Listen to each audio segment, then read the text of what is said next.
안녕하세요. 저는 윤정수라고 합니다. 올해 68세이고요. 은퇴한 지 벌써 3년이 되었습니다. 매월 25일이 되면 제가 가장 기분 좋아하는 일이 있어요. 바로 임대료가 들어오는 날이거든요. 통장을 확인할 때마다 정말 뿌듯해집니다.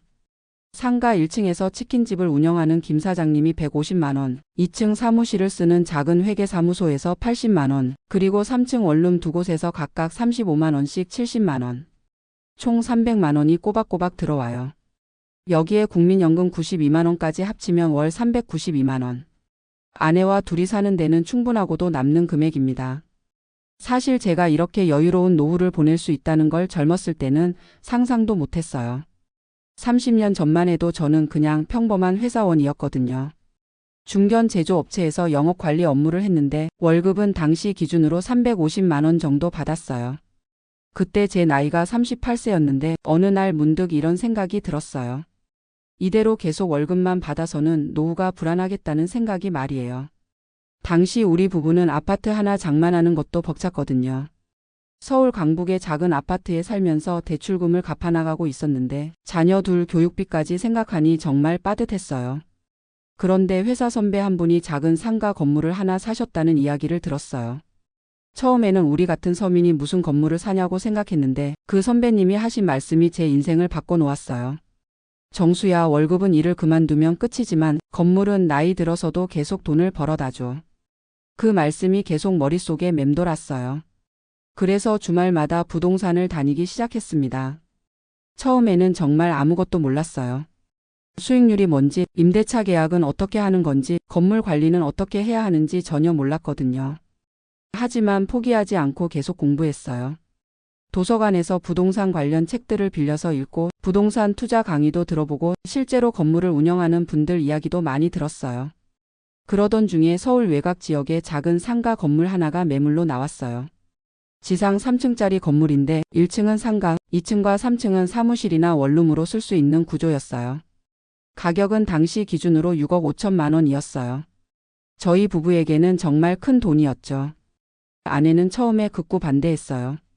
여보, 우리가 무슨 건물주가 돼요. 그냥 안전하게 적금이나 넣자고요. 하지만 저는 확신이 있었어요. 그 건물이 있는 곳이 신도시 개발 예정 지역 근처였거든요. 10년 후면 분명히 임대료도 오르고 건물값도 오를 거라고 생각했어요. 결국 아내를 설득해서 아파트를 담보로 대출을 받았어요.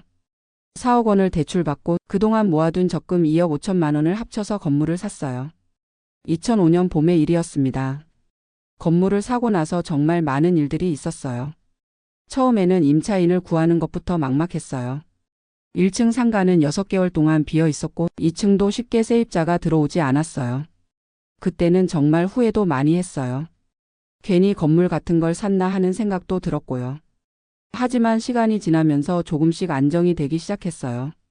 1층에 분식집이 들어왔고 2층에는 작은 회사 사무실이 들어왔어요. 3층도 원룸 2개로 나누어서 청년들에게 임대했어요. 그때 월 임대료 수입이 총 180만 원 정도였어요. 대출 이자 월 120만 원을 빼면 실제 수익은 60만 원. 많지 않은 금액이었지만 그래도 매월 들어오는 수입이 있다는 게 든든했어요. 그리고 몇 년이 지나면서 정말 신기한 일이 일어났어요. 예상했던 대로 그 지역이 개발되기 시작한 거예요. 새로운 아파트 단지들이 들어서고 지하철역도 생기고 상권이 형성되기 시작했어요. 그러니까 자연스럽게 임대료도 오르기 시작했어요. 2010년경에는 월 임대료가 220만 원까지 올랐어요. 그때 저는 결심을 했어요. 이 건물 하나로는 부족하다. 하나 더 사자. 마침 근처에 또 다른 건물이 매물로 나왔어요. 첫 번째 건물보다는 작았지만 위치가 더 좋았어요. 이번에는 아내도 적극적이었어요. 첫 번째 건물이 성공적이었으니까 신뢰를 갖게 된 거죠. 그래서 2012년에 두 번째 건물을 9억 원에 샀어요. 이번에는 첫 번째 건물을 담보로 대출을 받았어요. 두 번째 건물은 운이 정말 좋았어요. 사자마자 바로 임차인들이 들어왔거든요. 1층에는 커피숍, 2층에는 학원, 3층에는 사무실이 들어왔어요. 이 건물에서 월 180만 원 정도 나왔어요. 그러니까 2012년부터는 두 건물에서 총 400만 원 정도의 임대료가 들어왔어요. 물론 대출 이자도 많이 나갔지만 그래도 월 150만 원 정도는 순수익이 남았어요. 그때부터 정말 여유가 생기기 시작했어요.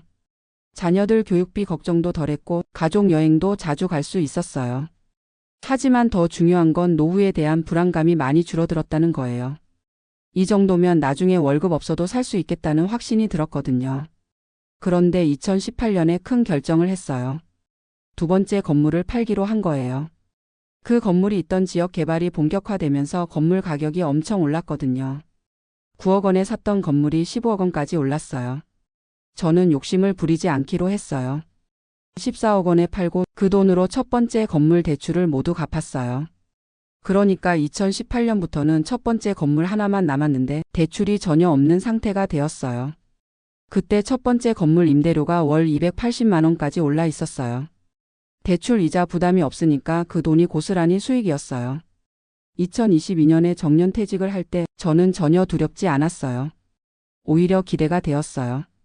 월급 걱정 없이 자유롭게 살 수 있다는 생각에 설레기까지 했거든요. 은퇴 후 3년째인 지금 저는 정말 만족스러운 노후를 보내고 있어요. 아침에 일어나면 가장 먼저 건물 상태를 확인해요. 집에서 걸어서 10분 거리에 있어서 매일 산책 겸 가보거든요. 1층 치킨집 김 사장님과는 이제 정말 가족 같은 사이예요. 사장님, 어제 장사 잘 되셨어요? 덕분에 잘 됐습니다. 그런데 2층 에어컨 소리가 좀 큰 것 같던데요. 이런 식으로 자연스럽게 소통하면서 건물 관리를 해요. 2층 회계사무소 직원분들과도 친해졌어요. 가끔 세무상담도 무료로 받고 명절 때는 선물도 주고받고 그래요.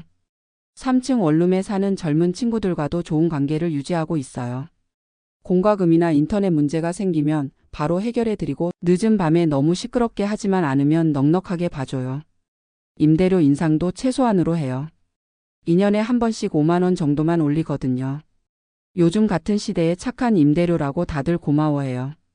그래서인지 임차인들이 오래 머물러요. 치킨집 김 사장님은 벌써 8년째이고 회계사무소도 5년째예요. 공실 걱정을 안 해도 되니까 정말 편해요. 오후에는 아내와 함께 시간을 보내요. 요즘은 동네 복지관에서 하는 탁구 동호회에 가입했어요.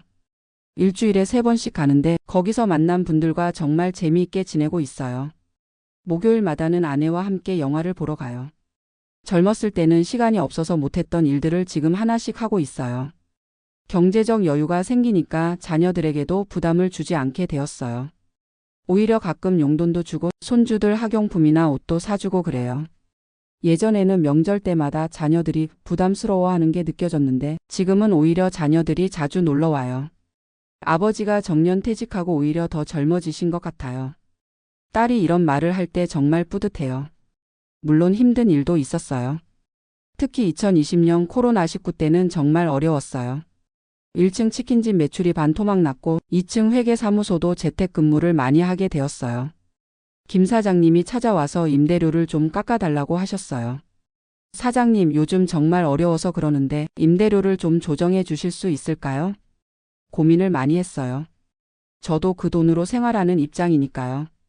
하지만 결국 6개월 동안 20% 할인해 드렸어요. 150만 원을 120만 원으로 받았어요. 그때는 저희도 조금 빠듯했지만 오랫동안 성실하게 임대료 내주신 분이니까 함께 어려움을 나누자고 생각했어요. 다행히 2021년 중반부터는 상황이 좋아졌어요. 치킨집도 배달 주문이 늘면서 매출이 회복되었고 회계사무소도 정상 운영하게 되었어요. 김 사장님이 정말 고마워하시면서 이렇게 말씀하셨어요. 사장님 덕분에 버텼습니다. 이런 임대인 만나기 정말 어려운데 평생 여기서 장사하고 싶어요. 그 말을 듣는 순간 정말 보람을 느꼈어요. 단순히 돈을 받는 관계가 아니라 서로 도우며 살아가는 관계가 된 것 같아서요.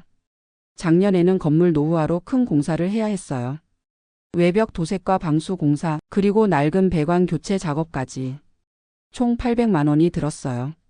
한 번에 큰 돈이 나가니까 부담스럽긴 했지만 그래도 건물 가치를 유지하기 위해서는 필요한 투자라고 생각했어요. 공사 기간 동안 임차인분들께 많은 불편을 끼쳤는데 다들 이해해 주시고 오히려 건물이 깨끗해져서 좋다고 말씀해 주셨어요. 요즘도 가끔 예상치 못한 일들이 생겨요. 지난달에는 3층 보일러가 갑자기 고장 났어요. 새 보일러로 교체하는데 200만 원이 들었고요. 하지만 이런 일들도 이제는 당연하게 받아들여요. 건물주라는 게 단순히 돈만 받는 게 아니라 관리와 책임이 따르는 일이거든요. 그래도 전체적으로 보면 정말 만족스러워요. 30년 전에 내린 결정이 지금의 행복한 노후를 만들어준 것 같아요. 주변에 보면 저보다 월급을 더 많이 받았던 동료들도 있어요. 하지만 은퇴 후에는 국민연금에만 의존해서 생활하느라 어려워하는 분들이 많아요. 그런 분들을 보면 안타까우면서도 동시에 제가 젊었을 때 한 선택이 얼마나 중요했는지 깨닫게 돼요. 요즘 젊은 분들에게 꼭 해주고 싶은 말이 있어요. 노후 준비는 빨리 시작할수록 좋아요. 월급만으로는 한계가 있어요.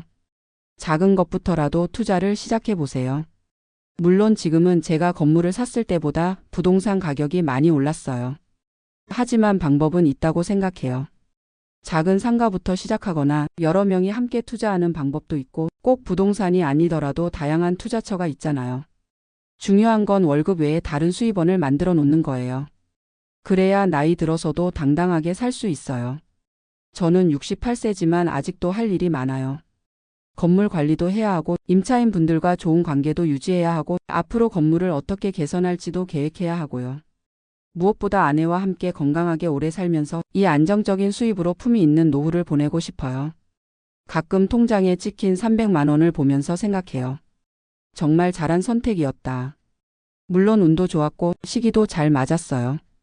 하지만 무엇보다 포기하지 않고 꾸준히 노력한 결과라고 생각해요. 젊은 시절에 저에게 감사하면서 앞으로도 이 소중한 자산을 잘 관리하며 살아가려고 합니다. 월세 300만 원. 숫자로 보면 그저 돈이지만 저에게는 자유롭고 당당한 노후를 선물해준 행복의 원천이에요.